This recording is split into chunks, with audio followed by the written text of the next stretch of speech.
Hello everyone, and welcome to the Living Process YouTube channel with Pattern a Day. My name is David Getson, and here, because of the circumstances discussed in the last episode, we have two patterns for today. And how did Christopher Alexander and his team invent Uber to a great degree? Well, it's beyond just minibuses. This is a very, very special thing. You have to realize that the Bay Area, in what was even then called Silicon Valley in the mid to late 70s, they were actually living in the future, you know? They were riding something that the BART still looks like the future today, just a kind of alternate reality future that we never got into, sadly. And they were using computers hooked up to the internet by Ethernet in 1977. People were using a mouse with their computer back then. Some people, not everyone. It wasn't commercially available. You had to be in the special groups at Xerox PARC and everything. Well, in all of that environment, where what Chris Alexander wrote really inspired people, Larry Tesler, in memory of Larry Tesler, thank you. He was the guy who developed cut, copy, and paste for the Macintosh.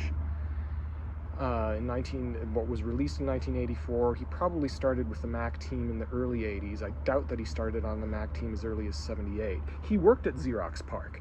He worked with all that early stuff. And it's this type of thing. I mean, when Larry Tesler would have been one of the people who read pattern language, and when he developed Smalltalk, which was one of the earliest object-oriented programming languages, what Chris Alexander and their team did here, they realized, wait a minute, all this stuff makes sense for software. And it does. I think whenever you're dealing with a sufficiently complex system of interrelated parts, this kind of thinking works. Whenever you're dealing with a large amount of clients, or the larger amounts of clients that you have for a project, the more helpful this is. It helps even when you have two people who are your clients, like a husband and wife. I've done it, and they have great fun with it, and it's really a great thing. If you're dealing with something like the Asian campus, what Christopher Alexander did on the outskirts of Tokyo, wow, you can get great results with that because you're getting everyone's input in an organized way. Anyways, all that aside, what's he doing with Uber? Minibuses. Public transportation must be able to take people from any point to any other point within the metropolitan area. Therefore, establish a system of small taxi-like buses carrying up to 6 people each, radio-controlled, on-call by telephone. Able to provide point-to-point service according to the passenger's needs and supplemented by a computer system. It's 1977. Chris was using computers in 1962, really. He went from Harvard and down in Cambridge to MIT to use what was back then the computers that filled a room to do calculations for his architectural work.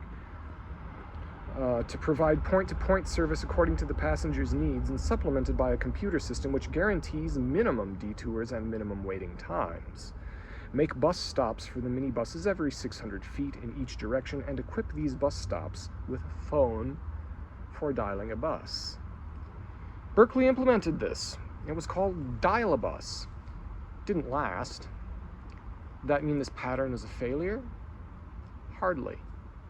What it meant is they had the wrong kind of phone.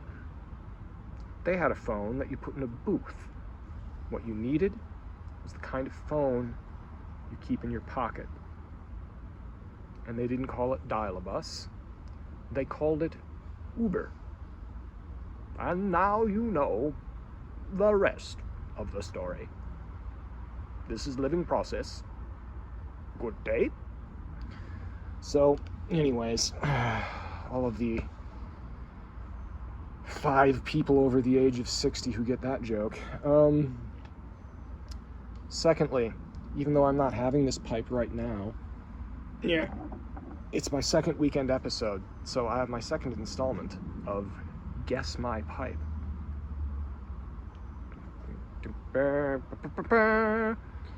That's a corn cob. So this one I've had for a good while. develops really nice wear. That's a nice thing about pipes, is when they wear well. And I feel super bad if I dent or scratch any, but you get distinctive wear, especially this one. It gets a distinctive wear pattern. It gets kind of polished. Douglas MacArthur had a super ridiculous one of these, which made sense from a design perspective, but it was a really eccentric, weird design perspective, because he was a really eccentric, weird person. This comes from the exact same company that he got it from, Missouri Meerschaum, but he actually, like, that long pipe that's really tall, like, he told them to make it that way, because he was kind of bonkers odd. But, he was a great figure in history nonetheless. There it is. I have an aperiodic rotation with the pipes, so as the videos go on, in a couple of weeks, you'll know the whole rotation, even though it doesn't rotate. All right. We'll definitely be seeing you tomorrow. Like, share, and subscribe. Tell your friends. Enjoy your own day, and thank you for listening.